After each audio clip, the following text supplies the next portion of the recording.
respecter et de faire respecter les droits du peuple. Nous travaillons au progrès de mon département, d'être fidèle à la Constitution et aux lois et de conduire comme un digne et honnête citoyen. Vous êtes choisi par l'exécutif dans un contexte très difficile. Et si son choix est porté sur vous, sur votre personne, il y a lieu de travailler avec les vice-délégués pour faire la différence et ne pas de mériter sa confiance. Par peur de dire des choses anormales, je vous souhaite de vous référer toujours à la Constitution, en ses articles 85 et 86, de rester connecté avec vos supérieurs hiérarchiques, de suivre leurs directives et de ne jamais déborder les cadres de vos attributions. En cela, l'exécutif sera satisfait de son choix et la population constatera le changement au niveau des différents bureaux régionaux de l'État. Ce sera à votre honneur de bien servir l'État et la population. Monsieur le délégué, vous êtes le représentant de l'exécutif, vous êtes le représentant du gouvernement. Vous devez vous mettre à la hauteur de votre tâche, de votre mission, pour servir de pont de ralliement entre les différentes institutions de l'État et le gouvernement dont vous êtes le représentant.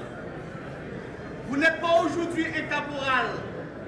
Votre mission n'est pas caporalisme, tentant à partir des citoyens, de ceux qui ont affaire avec vous, de ceux qui ont affaire avec votre équipe. Non.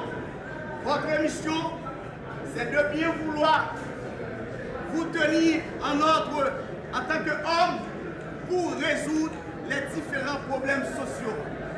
Vous devez pouvoir être en mesure de faire appel aux différents secteurs, aux différents représentants des différents secteurs pour leur tenir la main, pour les aider à trouver une solution.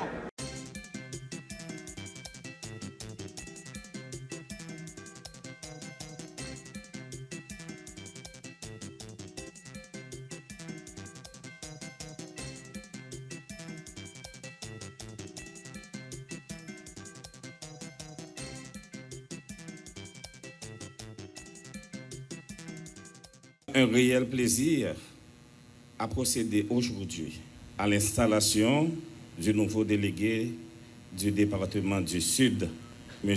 Joseph Raymond Clerget. Devenir délégué départemental revêt d'une importance capitale, tant pour vous en tant que politique que pour l'exécutif, puisque vous êtes le pilier incontournable dans votre juridiction qui s'étend sur toute la circonscription départementale. Vous êtes à ce titre le cœur battant de l'État central dans les territoires. Une fois que vous acceptez ce poste, c'est un engagement à nul autre pareil que vous embrassez et pour lequel aucun sacrifice n'est trop grand quand il s'agit de défendre et de protéger les intérêts de la République. Le décret du 17 mai 1990 sur la délégation et portant fonction du délégué est sans conteste. Il précise en substance, en ses articles 6 et 7, que vous représentez l'exécutif, veillez à la stabilité des institutions, exercez la tutelle de l'État, assurez l'animation, le contrôle et la coordination des actions des services territoriaux déconcentrés et ceux de protection civile, de défense du territoire et de la sûreté de l'État. C'est donc une fonction de responsabilité, de proximité et de service. Il est évident pour nous tous que la situation du pays est extrêmement compliquée à tous les niveaux, social, économique, institutionnel et sécuritaire. Face à cette complexité, le pays a besoin d'hommes et de femmes compétents, honnêtes, courageux, engagé, capable de répondre à l'appel chaque fois que le besoin se fait sentir.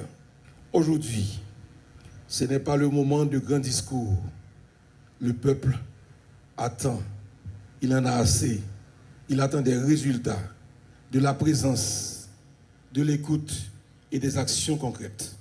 Cependant, je dois profiter de cet espace pour rassurer mes proches, mes amis, mes collaborateurs, mes auditeurs qui ne partagent pas forcément ma décision d'accepter cette nomination.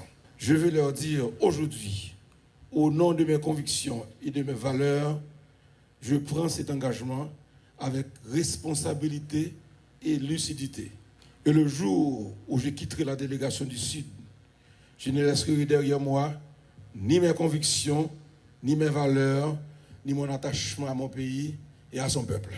Même si je suis là pour une dizaine de jours, une quinzaine de jours, vous verrez que je laisserai mes empreintes durant ces jours.